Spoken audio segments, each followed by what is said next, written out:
नमस्कार। Soft learn के इस एपिसोड में आप सभी का स्वागत है।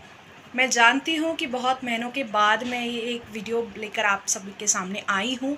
और जिसका कुछ कारण भी है कि कुछ दिनों से मेरी तबीयत को लेकर थोड़ा-सा मैं काम कर रही थी उसके ऊपर और मेरी प्रायोरिटीज़ थोड़ी-सी चेंज हो गई थी। लेकिन डेफ़िनेटली जैसे कि मैंने वादा किया हुआ है आप लोगों से, मैं नए-नए वीडियोज़ और कुछ ख़ास बातें लेकर आपके सामने आती रहूँगी। तो चलिए शुरुआत करते हैं इस वीडियो को, जिसमें कि हम ख़ास करके इन बातों का ध्यान रखेंगे कि समर सीज़न में यानी कि गर्मी के मौसम में अपने बच्चों का ख़्याल रखने के लिए हम क्या-क्या चीज़ों का ध्यान रख सकते हैं, कैसे उनको अच्छे से हेल्दीली उनको अपब्रिंग करने के लिए उनको सँभालने के लिए, सँवारने के लिए हम क्या-क्या कोशिश कर सकते हैं। तो इसमें सबसे पहली बात आती है कि बच्चों को इस गर्मी के मौसम में लू लग सकती है या गर्मी के सीज़न में जब बहुत ज़्यादा तेज़ जो धूप है वो निकलती है, उस टाइम पे अगर बच्चे बाहर खेल रहे हैं तो उनको लू लग सकती है, उनको तकलीफ़ हो सकती है। फिर वो यूरिनेशन के टाइम पे हो या तो बहुत थर्स्टी हो या तो उनको गर्मी के स्ट्रोक्स जिसको बोलते हैं, वैसा भी कुछ आ सकता है। तो आपको सबसे पहले ये तो ध्यान में रखना ही रखना है कि आप लगभग इंडिया का बात करें अगर पूरे भारत की ज्योग्राफ़ी और टेम्परेचर पैरामीटर्स की बात की जाए तो लगभग 10:30 बजे, सुबह 10:30 बजे से लेकर के दोपहर 4:30 बजे तक आप बच्चों को घर से बाहर निकालना या बाहर में खेलना उनको अवॉइड करा सकते हैं, क्योंकि वही ज़्यादा से समय होता है ज़्यादातर से समय होता है जिसमें बच्चों को लू लग सकती है या कुछ तकलीफ़ हो सकती है। और टेम्परेचर्स बहुत ज़्यादा हाई हैं, पसीने की वजह से, डिहाइड्रेशन की वजह से भी बच्चे फेंट होना या उनको कुछ तकलीफ़ होना, इस प्रकार की बातें सामने आ रही है। तो ये बात ज़रूर ध्यान में रखिए कि बच्चों को इन हाउस प्लेज़ में आप ज़्यादा से ज़्यादा इन्वॉल्व रखें। तो इन हाउस प्लेज़ क्या है, समर वाटरी प्लेज़ क्या है, इसके लिए मैं पिछले साल वीडियो सीरीज़ बना चुकी हूँ कि किस तरह से समर सीज़न में आप बच्चों को एंगेज रख सकते हैं, क्या-क्या एक्टिविटीज़ दे सकते हैं। तो उसका लिंक मैं डिस्क्रिप्शन बॉक्स में भी डालूँगी और उसके साथ ही आप आई बटन पे क्लिक करके या मेरे पास्ट वीडियोज़ देखकर भी आप उसको देख सकते हो। उस प्लेलिस्ट में वो सारे लिस्टेड है। दूसरी बात ये है कि बच्चों को इन हाउस जब आपको एंगेज करके रखना है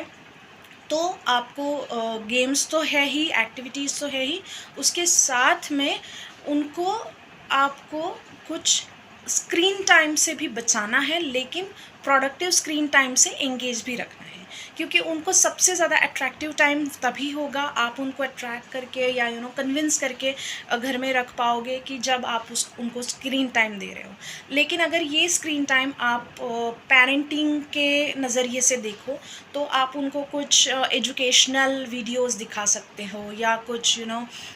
ऐसे मूवीज़ आप चिल्ड्रन के साथ देख सकते हो जो किड्स फ्रेंडली मूवीज़ होती है, किड्स को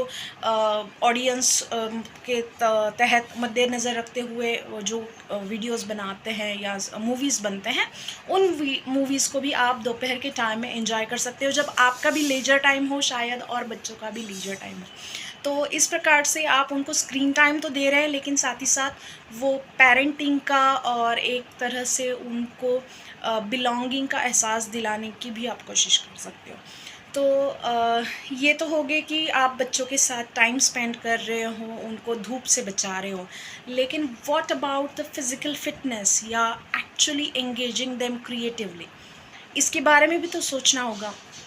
तो इसके लिए समर कैंप जैसे एक नया पूरी हर जगह पर आपको समर कैंप्स खुले हुए दिखेंगे और समर कैंप्स ज़्यादातर से मॉर्निंग और इवनिंग टाइम में होते हैं और उसमें बच्चों को मतलब 500-600 रुपीज़ से लेकर के 1000, 1500, 2500, 3000 तक के फ़ीस होते हैं वीकली बैचेस के लिए, और उसमें बच्चों को क्राफ्ट हो, आर्ट्स हो, क्ले मॉडलिंग हो, या फायरलेस कुकिंग हो जैसी एक्टिविटीज़ सिखाई जाती है। तो ये एक अच्छा ऑप्शन है जो आप बच्चों के लिए दे सकते हो कि भाई समर कैंप में उनको इनरोल कर लिया तो उनका मॉर्निंग शेड्यूल जो होता है छुट्टी के दरमियान जो बिगड़ जाता है, वो मॉर्निंग शेड्यूल भी उनका बरकरार रह सकता है। और दूसरी बात आप ये कर सकते हो कि उनको कुछ एक्टिविटी बुक्स के ज़रिए भी एंगेज रख सकते हो।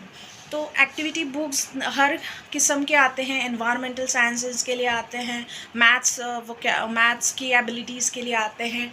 फोनिक्स के रिलेटेड बुक्स आते हैं। तो जिसमें भी आपके बच्चे को आपको रुझाव दिखता है या बच्चे को इंटरेस्ट है, वैसी एक्टिविटी बुक्स ड्राइंग से लेकर के बहुत सारी एक्टिविटी बुक्स होती है, तो उसमें आप एनरोल कर सकते हैं। 1 2 3 4 ऐसे पार्ट्स में वो आती हैं, एज वाइज आती हैं, उसको आप बच्चों को इंट्रोड्यूस करा के उनका टाइम स्पेंड करा सकते हो। तीसरी बात आती है कि एक्चुअली फ़िज़िकल एक्टिविटीज़ जो होती है, मार्शल आर्ट्स हो गए, स्विमिंग हो गया, या फिर प्लेग्राउंड एक्टिविटीज़ हो गई, या परफॉर्मिंग आर्ट्स जैसी एक्टिविटीज़ हो गई, डांस हो गया, ये सारी एक्टिविटीज़ इवनिंग टाइम के लिए बहुत सुटेबल है और बच्चों को इनमें बहुत मज़ा भी आता है। तो अगर आप किसी तरह से उनको एनरोल नहीं कर सकते या कोर्सेज़ में डालना नहीं चाहते, back to back classes, tuitions, इसके झमेले में उनको नहीं फंसाना है,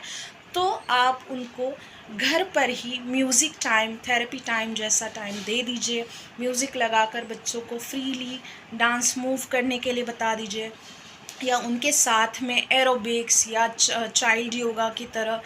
जो सेशंस आते हैं आजकल ऑनलाइन और OTT प्लेटफॉर्म्स पर भी बहुत सारे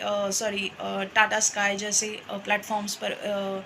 अवेलेबल है ये सारी बातें, तो उसको आप बच्चों को दे सकते हैं। या यूट्यूब पर भी आप सर्च करोगे तो काफ़ी kids yoga, kids Zumba classes, kids aerobics, इस प्रकार से आपको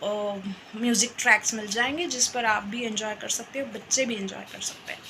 तो इस प्रकार से उनको थोड़ा सा एंगेजमेंट फ़िज़िकल एक्टिविटी में देना भी बहुत ज़रूरी है, क्योंकि ये ग्रोथ ईयर्स हैं। हम बिल्कुल नहीं भूलना चाहिए कि भले ही हमको समर में उनको बचाना है, समर सीज़न में उनको बाहर नहीं जाने देना है, या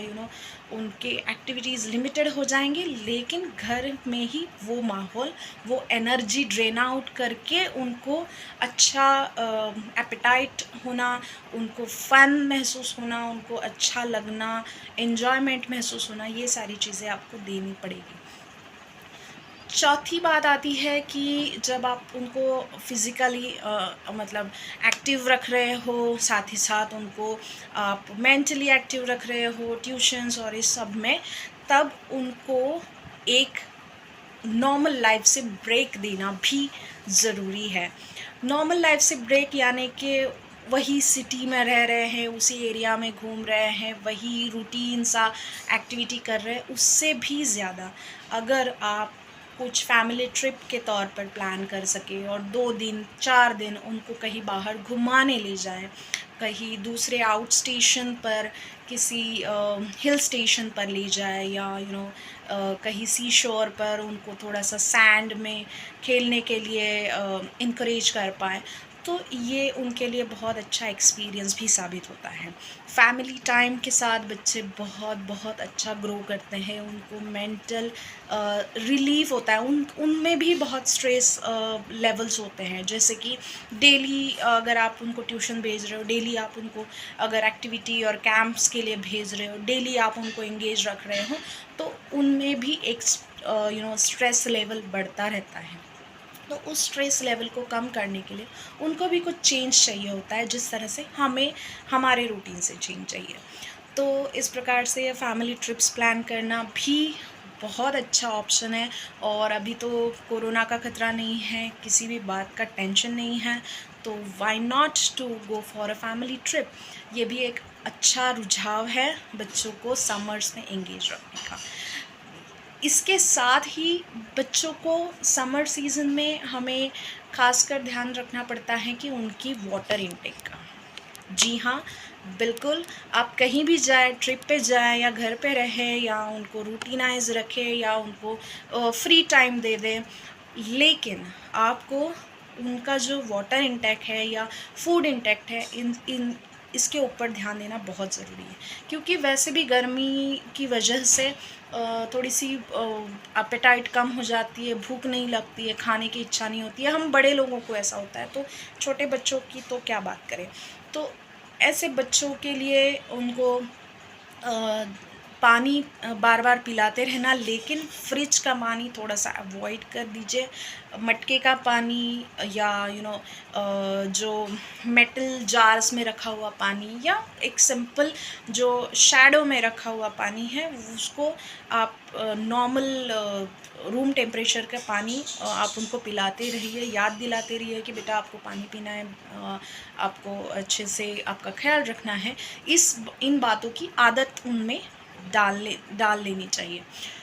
दूसरी बात है कि नींबू पानी हो या महाराष्ट्र में कोकण एरिया में स्पेशली कोकम बोलते हैं जिसको, जो एक टैंगी फ्लेवर का फ्रूट है, तो उसको आप कोकम को आप शरबत बना के दे सकते हैं, रूह अफ़ज़ा दे सकते हैं, या फिर कैरी का, यानी कि जो कच्चा आम होता है उसका भी स्क्वाश बनता है, तो वो स्क्वाश देना भी अच्छा है। सब्जा के बीज जो होते हैं वो बहुत अच्छे हैं, तो इन सब को आप शरबत के तौर पर सब्जा के बीज पानी में डालते हुए आप उनको वैसा पानी पिला सकते हो, तो बच्चों में जो है वो लू नहीं लगती है, उनको इस गर्मी के सीज़न में थोड़ा सा ठंडक महसूस होती है, उनका जो बॉडी टेम्परेचर है वो नॉर्मल मेंटेन रह सकता है। तो ये सब चीज़ें आपको ध्यान में रखनी है। जो फूड इंटेक है उसमें भी वो क्या खाना प्रेफ़र कर रहे हैं, कि भले ही वो मतलब कि बहुत गरमा-गरम खाना उनको शायद प्रेफ़र ना करे गर्मी के मौसम में भी, लेकिन वो ताज़ा होना बहुत ज़रूरी है। दूसरी बात कि आप उनको सलाद दे सकते हैं, सलाद से भी काफ़ी ठंडक और काफ़ी वाटरी इंटेक बच्चों में आता है, हेल्दी होता है। सलाद के साथ आप उनको फ्रूट्स भी खिला सकते हो, जो कि एक अनदर अच्छा ऑप्शन है विटामिन्स के लिए, मिनरल्स के लिए, और बहुत सारे जो हेल्दी अल्टरनेटिव हम जिसको बोल सकते हैं उसके लिए। नॉन-वेज आई वुडेंट से कि आपको पूरी तरह से अवॉइड करना चाहिए, लेकिन हाँ, आपको थोड़ा-सा उसका इंटेक कम रखना चाहिए, क्योंकि हो सकता है उससे हीट रिलेटेड प्रॉब्लम्स भी बच्चों में हो सकते हैं। तो लेकिन फ़िश एक अच्छा ऑप्शन है, फ़िश आप उनको खिला सकते हो, फ़िश करी के तौर पर, या फ़िश के अलग-अलग अचार भी होते हैं, उसके तौर पर आप उनको इंटेक दे सकते हो। तो इस प्रकार से आप उनका फूड इंटेक का भी ख़्याल रख सकते हैं। और जो बात आती है वो है कि उनके स्लीप पैटर्न्स। हो सकता है कि समर सीज़न की वजह से, बहुत गर्मी की वजह से आप उनको बहुत तेज़ फ़ैन की हवा में सुलाएँ, बहुत कूलर के सामने ठंडी हवा के झोंकों के सामने उनको सुलाने की कोशिश करें, या फिर बहुत ज़्यादा एसी टेम्परेचर कम करते हुए आप उनको सुलाने की कोशिश करें। लेकिन इन सब से उनको सर्दी, ज़ुकाम, खाँसी जैसी बीमारियाँ भी जकड़ सकती हैं। तो इसीलिए आपको ध्यान रखना है कि बच्चों को या तो आप एक फ्रेश वाटर के एक बेथ दे दो, बेथिंग दे दो, उनको नहलाओ या तो उनको फ्रेश कराओ, उसके बाद उनको सोने के लिए बोलो। उनका body temperature normal room temperature से भी कम आ जाए, उस प्रकार से आप उनको थोड़ा-सा टहलने के लिए बोलो बाहर में, या तो बालकनी में थोड़ा-सा देर रुकने के लिए बोलो। इस प्रकार से थोड़ा-सा नेचुरल जो हवाएँ हैं, जो टेम्परेचर है, उसके साथ उनको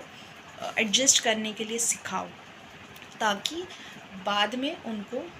कोई और तकलीफ़, कोई और इलनेस ना आ जाए। इस वजह से, क्योंकि ये बहुत ही अनहेल्दी हैबिट्स है कि आप बहुत ज़्यादा तेज़ हवा, पंखे की हवा में सो रहे हो या बहुत ज़्यादा ठंडे एसी में सो रहे हो, ये सारी अनहेल्दी ऑप्शंस है जिसको आपको अवॉइड करना चाहिए, या तो उसको कंट्रोल्ड एटमॉस्फेयर में रखना चाहिए। कंट्रोल्ड एटमॉस्फेयर में ये चीज़ करने से उसके साइड इफ़ेक्ट्स थोड़े कम हो जाएंगे और बच्चों को भी हेल्दी हैबिट्स लग जाएंगी कि अपने परिवेश के साथ एडजस्ट करके रहने की आदत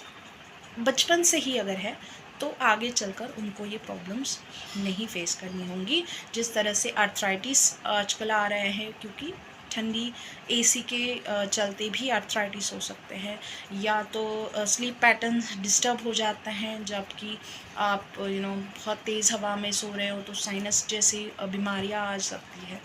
तो इन सारी बातों को भी आपको ध्यान रखना है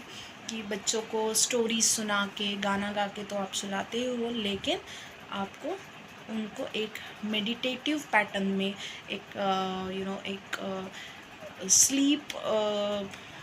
डिसिप्लिन में लाना बहुत ज़रूरी है। तो ये सब चीज़ें आप मेरे ख़्याल से ध्यान में रखेंगे और बच्चों को अगर समर सीज़न में आपका अटेंशन देंगे तो मुझे लगता है कि उनके समर सीज़न बहुत मेमोरेबल, बहुत चार्मिंग और बहुत लविंगली तरीके से लविंग एटमॉस्फेयर में जाएंगे। वो बहुत खुश रहेंगे और आप भी उनकी मुस्कान देखकर यही कहोगे कि जी हाँ, हमारे बच्चे खिलखिलाते हुए कितने अच्छे लगते हैं। तो इसी मौसम में है कि हमें पेड़ पौधों का भी ध्यान रखना है, पंछियों का भी ध्यान रखना है। अगर आपके पास खिड़की में या बालकनी में कोई पंछी आते हैं तो उनके लिए भी पानी की व्यवस्था अगर आप करेंगे तो एक नेचर के प्रति आपका बहुत अच्छा रुझाव दिखेगा इसमें, और आपकी एक कर्टियस बिहेवियर बच्चों को भी एक शिक्षा प्रदान करेगी। तो इस प्रकार से इस समर को आप ज़िंदा दिली से बहुत ही स्मार्ट तरीके से और बहुत ही होशियारी से अगर आप निभाएंगे तो मेरे ख़्याल से कि ये जो चैलेंज है हमारी तरफ ग्लोबल वार्मिंग की वजह से, वो थोड़ा सा हम टैकल कर पाएंगे। Thank you so much.